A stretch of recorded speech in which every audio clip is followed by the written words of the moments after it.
Welcome to Assassin's Creed Shadows fact checking. Today we're going to dive into a lot of key information that's been surfing around the internet. People has been spreading misinformation and some people are just misguided. And it might be one of you guys, one of my friends, followers, and I want to share some information. You're going to be watching my combat guide highlights in the background. So if you want to see that after, make sure you lock in. All right. So the first thing that I want to talk about is one of the most important things in this game is about the stealth and the experience. I did a video about stealth, so that can help you and make you say, "Oh, okay, I get it now." But I still haven't made a video about the new system for difficulty. There's difficulty two separate options. One is for combat and one is for stealth. You're allowed to adjust both separately.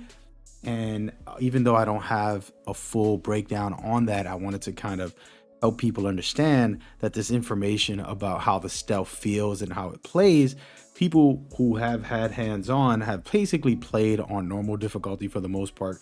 Nobody really has expert difficulty and they don't understand the way the systems work. And I wanted to make this video to break some of it down a little bit.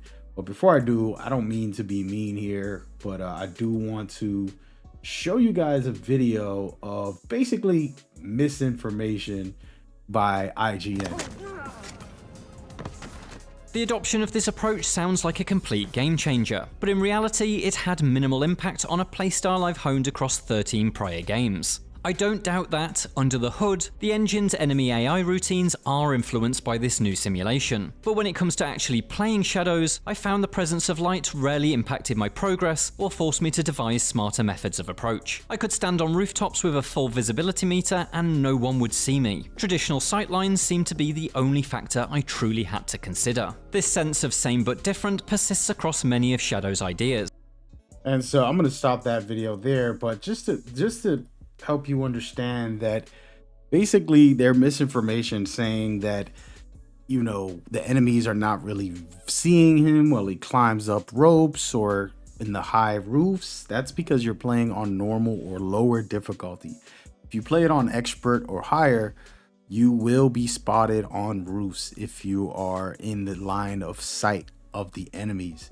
This is a big deal because for some reason, you know, people want to spread the misinformation and act like it's the same game when it's not. And another thing that he mentioned, which was the shadows, and that's a whole separate video that I will be having about shadows to help people understand that the light and dark is a big deal for this game. This is one of the biggest mechanics in the game, and it's the newest feature for stealth in this series, where we've seen it in Splinter Cell and other games, but now it's deep into Assassin's Creed Shadows, and it's going to affect everybody once they figure out the systems and they utilize it. Once the full game releases, I'll definitely be going crazy with that and showcasing it, but I will try to talk to Ubisoft and see if they can give me hands-on, because I want to test this stuff, and we'll see if they allow that. But with that said, that's one of the biggest deals, in my opinion, that has been misinformation and just completely wrong in every single sense of the word.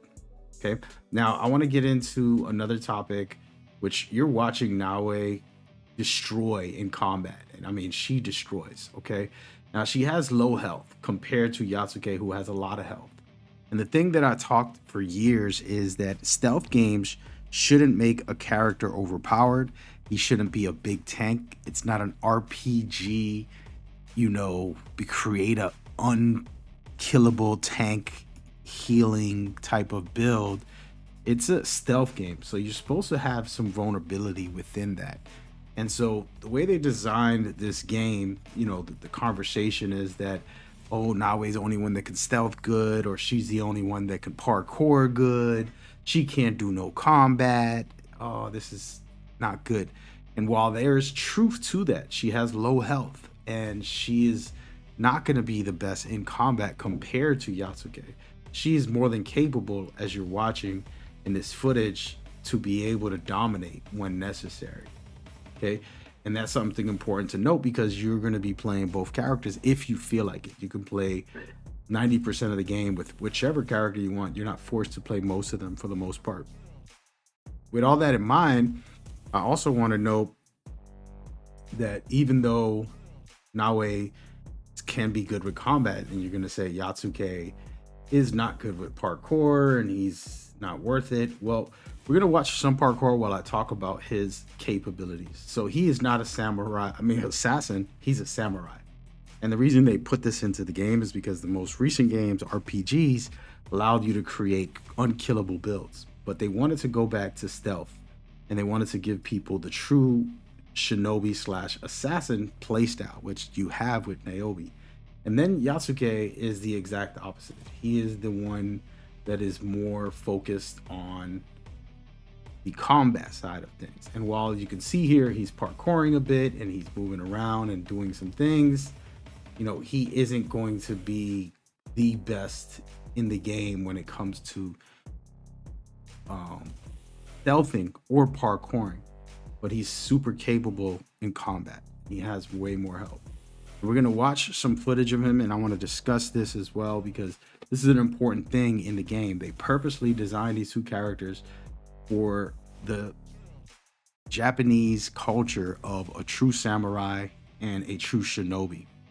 And so they're both very different in playstyle, and you have the freedom to play 90% of the game however you want. You're going to see Yatsuke climb, as you saw a couple seconds ago. He did some parkour. He was getting around when necessary. And while I'm not trying to promote one or the other of the playstyles, the fact that we have that freedom and that choice to experience the game 90% of whichever character we want, and it's going to feel different, very different, it's a good thing. I feel like the replayability, this is one of the very few that I could say there's a lot of replayability in an Assassin's Creed game. It's super interesting and it's a compliment to them. And so this is the type of things where if you go on the internet and you listen to some random YouTube video of someone who isn't informed and doesn't understand the actual information, will end up leading you wrong.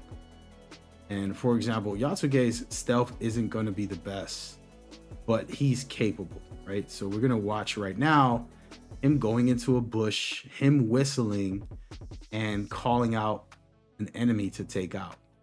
And now, sure, it's going to be a little harder if there's a lot of enemies and you're going to have to pull them away, but that's a part of stealthing. And this is the extra challenge. If you want to be a super tank samurai, you can still stealth a bit here, but it's just going to be a little bit different. And so this is the type of thing that you want to get used to and understand the way the systems work in this game and how that goes. I'll probably do another series of this if you guys leave the comments on what you need fact checking on, because I have been thoroughly searching up this game just to make sure I'm going to have me a good time with it. I'm very excited about it and I love Assassin's Creed, and this one looks like it's hitting a lot of notes that I want. And yeah, I cannot wait. With that out of the way, I do have a combat guide that's top tier, a stealth conversation to help you get deeper into knowing the systems, and a bunch more on the channel. So go check that out and make sure you like and comment so that, we could keep this pushing and get the YouTube algorithm going for Assassin's Creed as we continue. We appreciate y'all. See y'all on the next one. Stay blessed. Peace.